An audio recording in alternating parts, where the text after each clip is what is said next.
रघुनंदन दास ठाकुर ने सोचा कि आप प्रत्येक दिन मेरे पिताजी से भोग ग्रहण करते हो, क्योंकि आज मैं नया व्यक्ति हूँ, मेरे हृदय में कोई भक्ति नहीं आपके प्रति, तो आप क्या मुझसे भोग ग्रहण नहीं करेंगे। जैसे ही वो रोने लगे वैसे ही गोपीनाथ जी का विग्रह साक्षात आते हैं और पूरा का पूरा भोग बैठ के आराम से ग्रहण करते हैं। रघुनंदन का प्रेम इतना गाढ़ा होता है कि गोपीनाथ जी विग्रह के रूप में निकलते हैं और लड्डू को ग्रैब करते हैं और मुख में डालते हैं। भाव विवल होके दोनों कीर्तन करते हैं। कीर्तन घंटों पे घंटों कर रहे होते हैं और कीर्तन चला ही जा रहा होता है।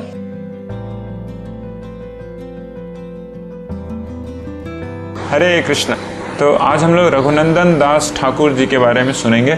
कटवा के पास एक बहुत ही पुराना ग्राम है जिसका नाम है श्रीखंड, और श्रीखंड में रहा करते थे भगवान श्री चैतन्य महाप्रभु के अन्यतम पार्षदगण, जिनमें से 3 काफ़ी प्रमुख कहे जाते हैं। रघुनंदन दास ठाकुर पहले, उनके पिता श्री मुकुंद दास और उनके चाचा नरहरि दास। तो ये 3 फेमस हैं। ये 3 भाई थे, मुकुंद दास, माधव दास और नरहरि सरकार ठाकुर। ये तीनों भाई तो श्री चैतन्य महाप्रभु के महान भक्त थे। प्रोफेशन से, व्यवसाय से ये डॉक्टर थे, डॉक्टर्स। तो पूरी की पूरी एक डॉक्टर फैमिली थी जो किसी चैतन्य महाप्रभु की महान भक्त थे। इनमें से मुकुंद दास जो थे वो गृहस्थ थे। उनकी एक पुत्र हुआ, उनका एक पुत्र है जो कि रघुनंदन दास ठाकुर से काफ़ी मशहूर है, काफ़ी फेमस है।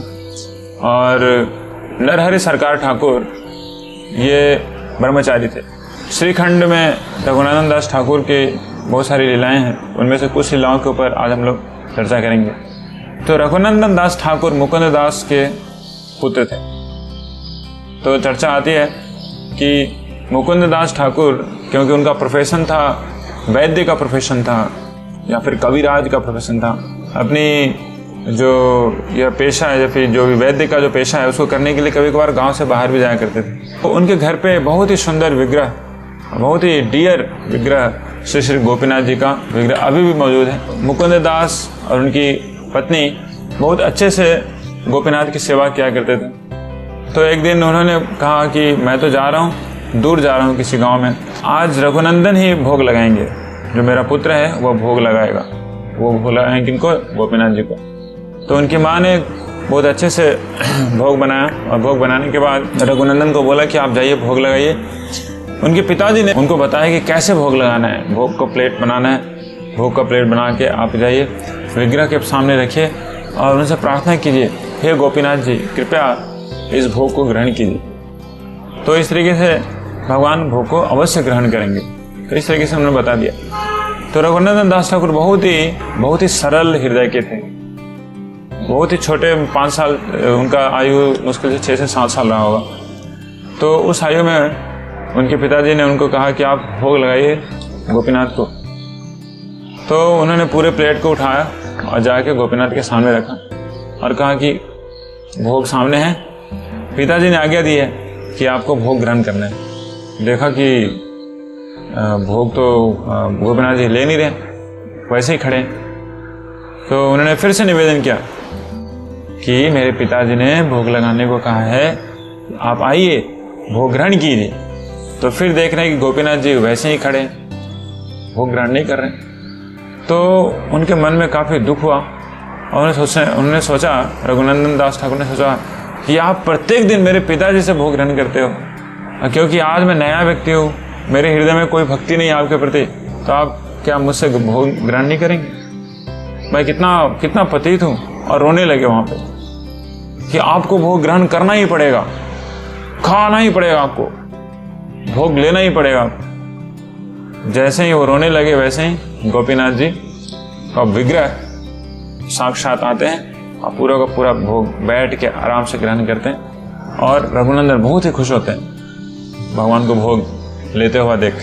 उसके बाद पूरा का पूरा प्लेट खाली जाता है और फिर भोग लगाने के बाद फिर से पुनः रघुनंदन बाहर निकलते हैं और माँ के पास पहुँचते हैं। बोलते हैं, माँ मैंने भोग लगा दिया, लेकिन प्लेट तो खाली है, प्लेट में तो कुछ भी नहीं। तो हाँ, मैं भोग लगाने के लिए बोला गया, मैंने भोग लगा दिया, लेकिन अरे हमने अब तक भोग लगाया, हमेशा हमें प्रसाद मिलता था, आज तो कुछ भी नहीं है प्लेट में। तो सही भोग लगाए कि क्या, थोड़ा शंका हुआ। तो इस तरीके से जब मुकुंद दास आते हैं फिर से घर पे, सेम एपिसोड उनकी माँ मुकुंद दास की जो पत्नी है वो बताती है कि ऐसा ऐसा हुआ, ये रघुनंदन बोल रहे हैं कि सारे के सारे भोग तो गोपीनाथ जी ले लिए, तो ऐसा हुआ है क्या? ऐसा कभी तो हमारे साथ नहीं हुआ। मुकुंद दास को थोड़ी सी शंका भी हुई, लेकिन मुकुंद दास के हृदय में काफ़ी आश्वासन भी आया कि मेरा जो पुत्र है रघुनंदन, ये तो ऐसी बदमाशी नहीं कर सकता, ये झूठ भी कभी नहीं बोलता है, ये इतना सरल स्वभाव का लड़का है, बिल्कुल ही ऐसा नहीं हो सकता है कि कोने में जाके खुद खा लो और गोपीनाथ को भोग नहीं लगाया, बिल्कुल ऐसा नहीं हो सकता। कुछ दिनों के बाद उन्होंने सोचा कि इसका क्या पास टाइम, इसका क्या, इसके पीछे में क्या रहस्य है, उसको देखना ही पड़ेगा। तो एक दिन सोचते हैं कि आज मैं खुद देखना चाहता हूँ। तो मुकुंद जी ने रघुनंदन को कहा कि आप लड्डू भोग लगाइए गोपीनाथ जी को। तो लड्डू लेके जाते हैं रघुनंदन और वहाँ पे गोपीनाथ के सामने रख देते हैं और बोलते हैं खाओ। वो सिंपली बोलते हैं खाओ। और क्योंकि रघुनंदन का प्रेम इतना गाढ़ा होता है कि गोपीनाथ जी विग्रह के रूप में निकलते हैं और लड्डू को ग्रैब करते हैं और मुख में डालते हैं। और जैसे ही मुख में आधा डालते हैं वैसे ही मुकुंद देख लेते हैं। मुकुंद की खुशी के लिए, रघुनंदन की खुशी के लिए गोपीनाथ जी पूरे के पूरे लड्डू को खाते नहीं, और वो आधे के आधे लड्डू जो है अभी अगर आप जाते हैं श्रीखंड में तो देख पाएंगे गोपीनाथ जी के उंगली में फंसी हुई है वो लड्डू। तो जैसे ये देखते हैं मुकुंद दास ठाकुर कि मेरा पुत्र इतना महान है कि मैंने अब तक भोग लगाया, कभी गोपीनाथ जी साक्षात आके नहीं प्रसाद पाए। अवश्य ही जब हम लोग भोग लगाते हैं तो भगवान अपनी आंखों के दर्शन मात्र से ही भोग का ग्रहण कर लेते हैं। तो भगवान को ऐसे पर्सनली आके खाने की ज़रूरत नहीं पड़ती, भगवान आंखों से भी खा सकते हैं। और खाने के बाद पूरा का पूरा खाना वैसे भी रह सकता है, पूरा का पूरा जो भोग है वो एज इट इज रह सकता है, क्योंकि भगवान का जो ग्रहण करने का जो भाव है वो भगवान प्रेम ग्रहण करते हैं। और जो वस्तु है उसको एज इट इज लेके फिर एज इट इज छोड़ भी सकते हैं। यह पूर्णस्य पूर्णमादाय पूर्णमेव अवशिष्यते। जब उन्होंने देखा कि मेरा पुत्र रघुनंदन इतना महान भक्त है गोपीनाथ का, तो तुरंत उसको उठा लेते हैं गले में और गले से लगा के खूब उसके साथ डांस करते हैं। गले से लगा के उसको आनंद विभोर हो जाते हैं मुकुंद और बोलते हैं कि मैं कितना भाग्यवान हूँ कि आपके जैसा मुझे पुत्र प्राप्त हुआ रघुनंदन। तो रघुनंदन दास ठाकुर की ये जो कहानी है काफ़ी प्रसिद्ध हो जाती है। रघुनंदन उस समय बहुत ही बच्चे होते हैं, पूरी की पूरी बंगाल में गौड़िया वैष्णव के साथ, उड़िया वैष्णव के साथ, महाप्रभु के सभी भक्तों के साथ ये काफ़ी प्रसिद्ध हो जाती है कि मुकुंद दास का जो पुत्र है रघुनंदन इतना महान भक्त है कि वो स्वयं भोग लगाता है, ठाकुर जी आके खाते हैं, भोग लगाते हैं। श्री नित्यानंद प्रभु के एक और बहुत ही अंतरंग पार्षद जिनका नाम है अभिराम ठाकुर। ये अभिराम ठाकुर कृष्ण लीला में श्रीदाम के नाम से प्रसिद्ध थे, जो कि श्रीमती राधा रानी के छोटे भाई हैं। तो अभिराम ठाकुर को पता चलता है कि रघुनंदन इतना महान भक्त है तो मुझे अवश्य उनके दर्शन करनी चाहिए। तो अभिराम ठाकुर तो ऐसे ही घूमते रहते हैं नित्यानंद प्रभु के साथ, कभी कभी हर जगह प्रचार कार्य में लगे रहते हैं श्री चैतन्य महाप्रभु के आदेशानुसार।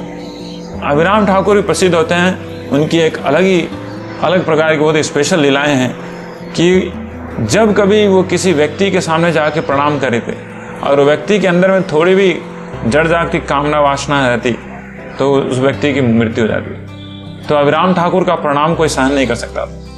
अभिराम ठाकुर अगर किसी को प्रणाम कर दिए, व्यक्ति की तो दूर की बात है, अगर कोई शालिग्राम शिला, जो शालिग्राम शिला सत्य नहीं है, बस कोई दूसरी शिला है, शालिग्राम नहीं है, तो अगर अभिराम ठाकुर उस शिला को प्रणाम करते हैं तो अगर वो सत्य शिला नहीं है, शालिग्राम नहीं है, तो वो तुरंत ही क्रैक हो जाता है, फट जाता था। तो इस तरीके से अभिराम ठाकुर की प्रसिद्धि सब जगह थी और भय भी था कि अगर पता नहीं अगर ऐसा मन में आया है कि हमारे प्रणाम कर दे तो बस हरिबोल हो जाएगा, फिर हमारा मृत्यु हो जाएगी। तो उन्होंने सोचा कि मुझे अवश्य ही रघुनंदन का दर्शन करना चाहिए, रघुनंदन को प्रणाम करना चाहिए, रघुनंदन इतना महान भक्त है। तो उन्होंने सोचा कि मैं अवश्य श्रीखंड जाऊंगा। तो श्रीखंड के लिए रवाना हुए तो किसी भी तरीके से क्या हुआ कि ये पता चल गया मुकुंद ठाकुर को कि ये अभिराम ठाकुर श्रीखंड की तरफ आ रहे हैं रघुनंदन का दर्शन करने के लिए और प्रणाम करने के लिए। तो उनके हृदय में खौफ फैल गया, अरे अभिराम ठाकुर आ रहे हैं, अगर अभिराम ठाकुर मेरे पुत्र को प्रणाम कर लिए तो क्या होगा। भले ही मेरा पुत्र इतना महान भक्त है, लेकिन अगर थोड़ी भी कुछ ऐसी जड़ जागती अगर कामना वासना होगी तो मेरे पुत्र की तो मृत्यु हो जाएगी। तो उन्होंने बहुत मनाया, अभिराम ठाकुर को बोला कि आप मत आइए, आप दूर ही रहिए, बाहर ही रहिए। लेकिन फिर भी अभिराम ठाकुर को कौन रोक सकता है। अभिराम ठाकुर आते हैं तो श्रीखंड के एक दूसरे घर में जाके रघुनंदन को मुकुंद ठाकुर बंद कर देते हैं, लॉक कर देते हैं कि इसका दर्शन नहीं कर पाए अभिराम ठाकुर। और अभिराम ठाकुर आते देखते हैं, अरे रघुनंदन की तरह मैं रघुनंदन के दर्शन करना चाहता हूँ, रघुनंदन का मैं संग प्राप्त करना चाहता हूँ। और रघुनंदन को नहीं पाके वहाँ पे बहुत दुखी होते हैं और बोलते हैं ठीक है मैं जा रहा हूँ गाँव से, मैं जा रहा हूँ। तो गाँव को छोड़ के, श्रीखंड को छोड़ के एक पास के एक छोटे से जंगल में वहाँ पे बैठे होते हैं एक बड़े से वट वृक्ष के नीचे। तो रघुनंदन को रहा नहीं जाता है कि अभिराम ठाकुर दर्शन करने के लिए आए, अभिराम ठाकुर मेरे से मिलने के लिए आए, मुझसे मिलने क्या मुझे जाके उनका दर्शन करना चाहिए। तो वो तुरंत रघुनंदन किसी तरीके से उस कोठरी से निकलते हैं और वहाँ पे जाके अभिराम ठाकुर जो कि बैठे होते हैं वट वृक्ष के नीचे, उनसे जाके मिलते हैं और उनको प्रणाम करते हैं, दंडवत प्रणाम करते हैं और बोलते हैं कि मैं ही हूँ रघुनंदन, अभिराम ठाकुर मेरा प्रणाम स्वीकार कीजिए। जब ये सुनते हैं अभिराम ठाकुर की, अरे रघुनंदन जिनसे मिलने के लिए मैं इतना दूर से आया, यहाँ पे मुझसे मिलने के लिए आया। और तुरंत अभिराम ठाकुर भी प्रणाम करते हैं, दंडवत प्रणाम करते हैं रघुनंदन को और दोनों मिलके एक दूसरे को आलिंगन करते हैं टाइटली और खूब रोते हैं। और रोने के बाद दोनों चालू करते हैं वहाँ पे बहुत ही विभत्स हरिनाम संकीर्तन। दोनों मिलकर वहाँ पे हरिनाम संकीर्तन चालू करते हैं, हरे कृष्ण कृष्ण कृष्ण हरे हरे, हरे राम राम राम हरे हरे। और वो हरिनाम संकीर्तन इतना इंटेंस होता है, इतना भयावह होता है, इतना एक्सटैटिक बोला जाए तो होता है। तो इतने भाव विवल होके दोनों कीर्तन करते हैं, कीर्तन घंटों कर रहे होते हैं और कीर्तन चला ही जा रहा होता है। एक समय ऐसा आता है कि जब कीर्तन कर रहे होते हैं रघुनंदन दास ठाकुर, तो उनके पाँव का जो नुपुर है वो टूट जाता है और टूट के माइल्स दूर एक दूसरे गांव में जाके गिरता है। तो समझिए इतना उद्दंड कीर्तन हो रहा होगा कि उनके पाँव का नुपुर माइल्स दूर जाके गिरा, कितना दूर जाके गिरा। और जहाँ पे वह नुपुर गिरा, उनके पाँव का जो एंकल बिल्स, वहाँ भी अभी भी वह जगह मौजूद है और उसे नुपुर कुंड कहा जाता है। तो ऐसे थे रघुनंदन दास ठाकुर। एक बार श्री चैतन्य महाप्रभु जगन्नाथपुरी में मुकुंद दास ठाकुर से मिलते हैं। मुकुंद दास से पूछते हैं, अरे मुकुंदा बताओ तुम्हारे और रघुनंदन में क्या रिलेशन है, क्या संबंध है, आप रघुनंदन के पिताजी हो या फिर रघुनंदन आपका पिताजी है। तो मुकुंद दास ठाकुर बोलते हैं कि मैं रघुनंदन का पिता नहीं हो सकता। मैं रघुनंदन का पिता कैसे हो सकता हूँ, क्योंकि रघुनंदन से ही मैं भक्ति प्राप्त करता हूँ, रघुनंदन से मुझे भक्ति करने का इंतजाम मिलता है, इंस्पिरेशन मिलता है। तो रघुनंदन मेरा पिताजी। मुकुंद दास ठाकुर बोलते हैं। इसको सुन के श्री चैतन्य महाप्रभु बहुत खुश होते हैं, क्योंकि श्री चैतन्य महाप्रभु हमेशा अपने भक्तों को विनम्र देखना बहुत पसंद करते हैं। तो श्री चैतन्य महाप्रभु कभी भी अपने भक्तों के हृदय में अहंकार देखना पसंद नहीं करते और उनके ऊपर बहुत ही कृपालु होते हैं श्री चैतन्य महाप्रभु, जो भक्त काफ़ी विनम्र होते हैं। और मुकुंद दास ठाकुर ऐसे ही विनम्र भक्त थे। तो श्री चैतन्य महाप्रभु ने अलग अलग भक्तों को, जो कि श्रीखंड में रहते थे, अलग अलग उपदेश दिए। क्योंकि मुकुंद दास ठाकुर गृहस्थ थे, उनको उन्होंने बताया कि आपको पैसा इकट्ठा करना चाहिए, आपको गृहस्थी संभालना चाहिए, वैष्णव की सेवा करनी चाहिए, हाँ, और इस तरीके से भक्ति में अग्रसित होना चाहिए, अच्छे से ठाकुर जी की सेवा करते हुए, वैष्णव की सेवा करते हुए। रघुनंदन दास ठाकुर को उन्होंने आज्ञा दिया कि आप विग्रह की अच्छे से सेवा कीजिए। और मुकुंद दास ठाकुर के जो छोटे भाई नरहरि सरकार ठाकुर, जो कि ब्रह्मचारी थे, उनको श्री चैतन्य महाप्रभु ने कहा कि आपको बंगाल जाने की जरूरत नहीं है, आप यहाँ पे पूरी हमारे साथ रहिए, मेरे साथ रहिए और प्रचार कीजिए। तो इस तरीके से श्रीखंड वासियों के ऊपर महान महान कृपा की है श्री चैतन्य महाप्रभु, और उनमें से रघुनंदन दास ठाकुर काफ़ी प्रसिद्ध हैं। तो इस तरीके से श्री चैतन्य चैतन्य में बताया गया है कि श्रीखंड के भक्तों को, जो कि श्री चैतन्य महाप्रभु के महान भक्त हैं, नित्य पार्षद हैं, उनका स्मरण करने मात्र से ही सारे के सारे पाप क्षय होते हैं और कृष्ण प्रेम की भी प्राप्ति होती है। रघुनंदन दास ठाकुर महाशय की, श्री प्रभुपाद की, गौर प्रेमानंदे।